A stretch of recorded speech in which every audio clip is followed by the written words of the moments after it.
are pulling that up, and then you press that down to remove it. Second, airflow tube, head screwdriver. Remove the C-clamp connecting the current intake to the engine.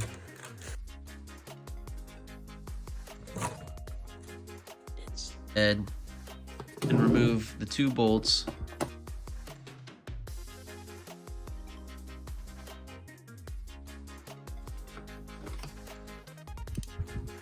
Next, we're going to install our mass airflow sensor on the new cold air intake. Spring clamps. This, place 1 on each side.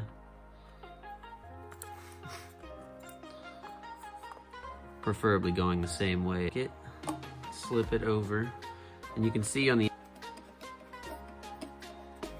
Next, for installing the heat shield part of this, we need to remove this bolt on the radiator tube element.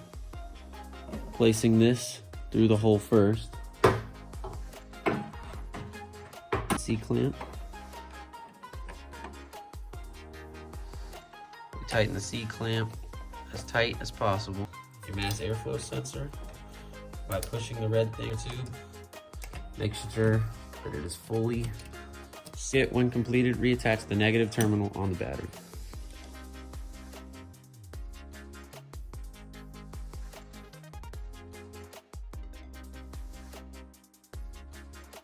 Alright, first we're going to take off the mass flow rate sensor by pulling that up, and then you press that down to remove it. Second, airflow tube. You move this little piece over and then pull straight back.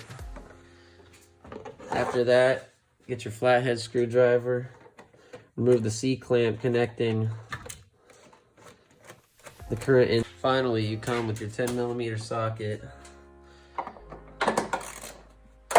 To remove the 10mm bolt, you can grab the entire setup. Next, locate the mass airflow sensor using a T20 hex head and remove the 2 bolts, securing it.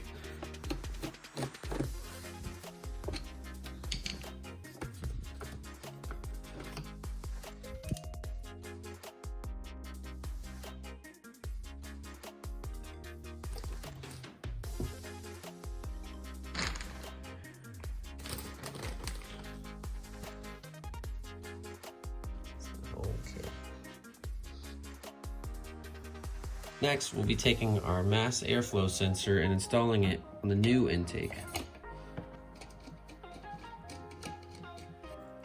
Next, we take the 2 spring clamps. This, place 1 on each side, preferably going the same way, as you can see. We'll just give them a couple of clicks, tighten them up.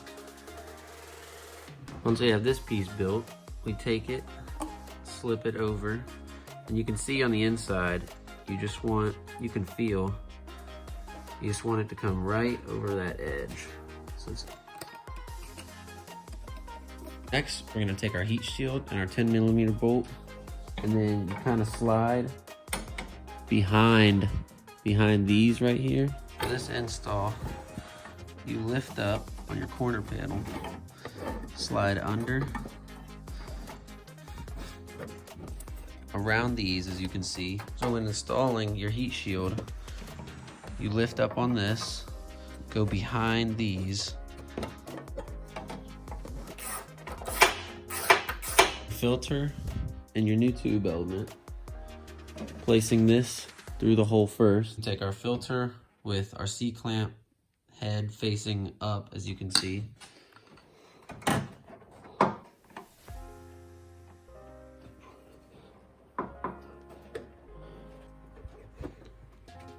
Once installed, take our rear C-clamp, our screwdriver.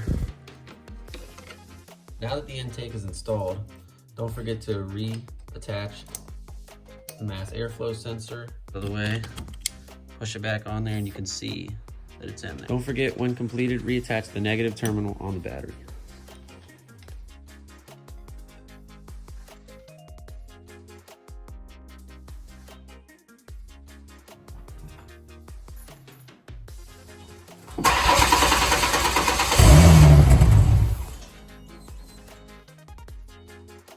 All right, great learning moment. So this is real ghetto, and I'll get to it in a second. You can see I got them locked on here. I put this back on. When you work with anything electrical, make sure you pull that battery off.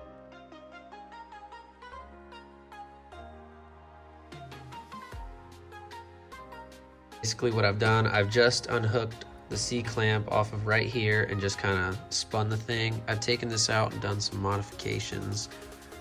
As you can see, a little ghetto. The biggest thing here is that this is the front. This has to stick in and face this filter. That has to go in like that. And the problem with mine was it fit in perfectly like this. That's how the holes fit up with both of those. So I didn't think about it. Plugged it all in like that, just like that. Car wouldn't start. It would start for a second and then die. So basically, you know, looked on the internet, found that this was backwards. Pretty easy fix. However, you know, it didn't line up when I would stick it back in. So there, I've cut one of the sides so it fits into a groove right here. So when we install this,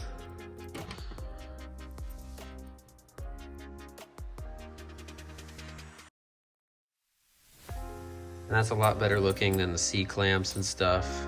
Didn't even scratch, it's really good.